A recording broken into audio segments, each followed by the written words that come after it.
to argue about the past. But the question for the next president is not about the past, but about the future and how to secure it. Our most vital security interests are at stake in Iraq. The stability of the entire Middle East, that volatile and critically important region, is at stake.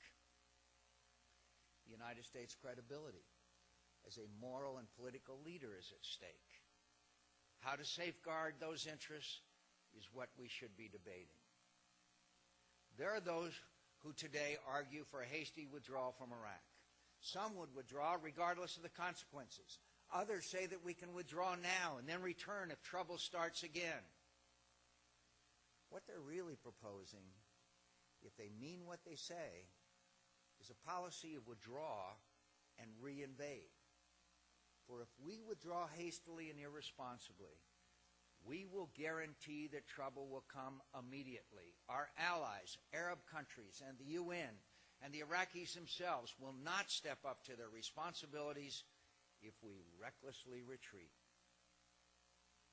I can hardly imagine a more imprudent and dangerous course.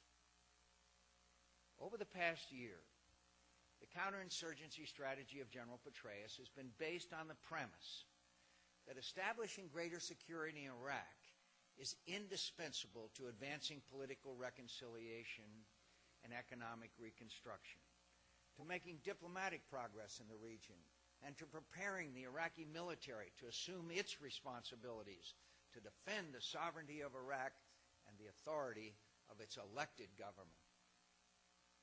Should the United States withdraw from Iraq before that level of security is established, those goals will be infinitely harder, if not impossible, to attain.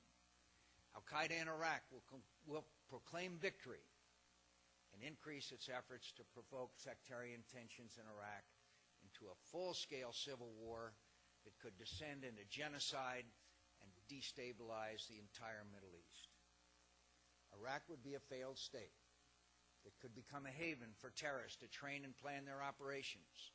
Iran's influence in Iraq, especially southern Iraq, and throughout the region would increase substantially and encourage other countries to seek accommodation with Tehran at the expense of our interests.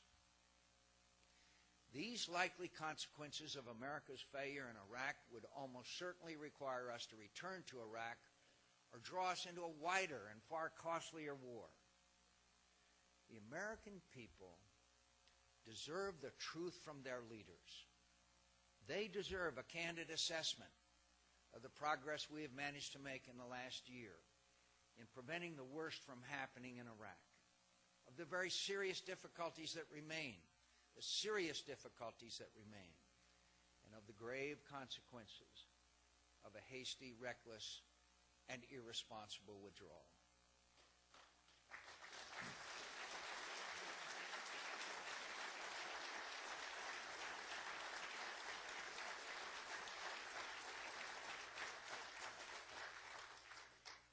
If we are honest about the opportunities and the risks, I believe they will have the patience to allow us the time necessary to obtain our objectives.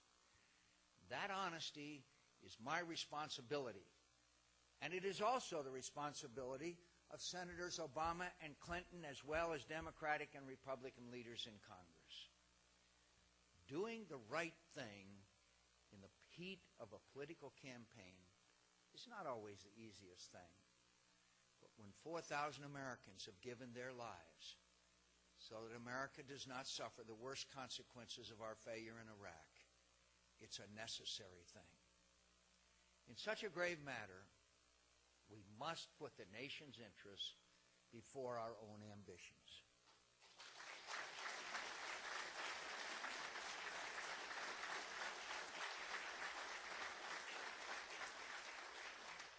The fact is, we now have a great opportunity, not only to bring stability and freedom to Iraq, but to make Iraq a pillar of our future strategy for the entire region of the greater Middle East. If we seize the opportunity before us, we stand to gain a strong, stable, democratic ally against terrorism and a strong ally against an aggressive and radical Iran. For the next 18 months, Iraq will conduct 2 landmark elections for provincial governments and for the national government. On my most recent trip to Iraq, I met dozens of shopkeepers, workers, city council officials, and others who want Iraqis from all backgrounds to elect local leaders charged with making decisions that reflect the needs and desires of the local populations, not the preferences of Baghdad elites. If we sustain the current progress, those elections can be held in relative freedom and security for the first time since the fall of Saddam. We should welcome a larger United Nations role in supporting the elections under the capable leadership of its special envoy, Staffan de Mistura, who is already playing a key role in mediating disputes in areas like Kirkuk.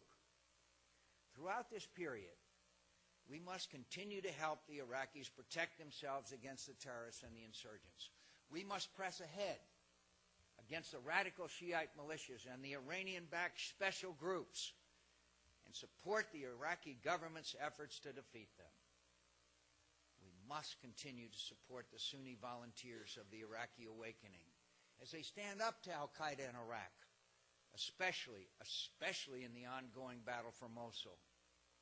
We must continue to build the capabilities and the capacities of the Iraqi security forces so that they can play an increasingly strong and neutral role in suppressing sectarian violence. All this will require that we keep a sufficient level of American forces in Iraq until security conditions are such that our commanders on the ground recommend otherwise.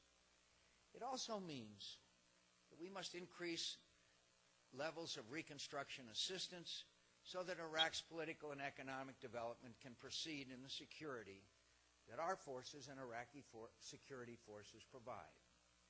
Above all, it means we must once again reject, as we did in early 2007, the calls for a reckless and irresponsible withdrawal of our forces just at the moment when they are succeeding. Economic process, obviously, is essential if the security gains in Iraq are to be sustained. The once silent and deserted markets have come back to life in many areas, but high unemployment rates continue to fuel criminal and insurgent violence. To move young men away from the attractions of well-funded extremists, we need a vibrant, growing Iraqi economy. The Iraqi government can jumpstart this process by using a portion of its budget surplus to employ Iraqis in infrastructure projects and restoring basic services. The international community should augment Iraqi efforts by broadly enhancing the proven success of microfinance programs to stir entrepreneurships at local levels throughout the country, and Iraq's Arab neighbors should invest in regional stability by using the fruits of their oil exports to directly invest in Iraq. As these efforts begin to take hold in Iraq, it will be, as in all countries, the private sector that creates the vast majority of jobs and propels the growth that will end reliance on outside aid. I don't want to keep our troops in Iraq a minute longer than necessary to secure our interests there. Our goal is an Iraq that can stand on its own as a democratic ally and a responsible force for peace in its neighborhood.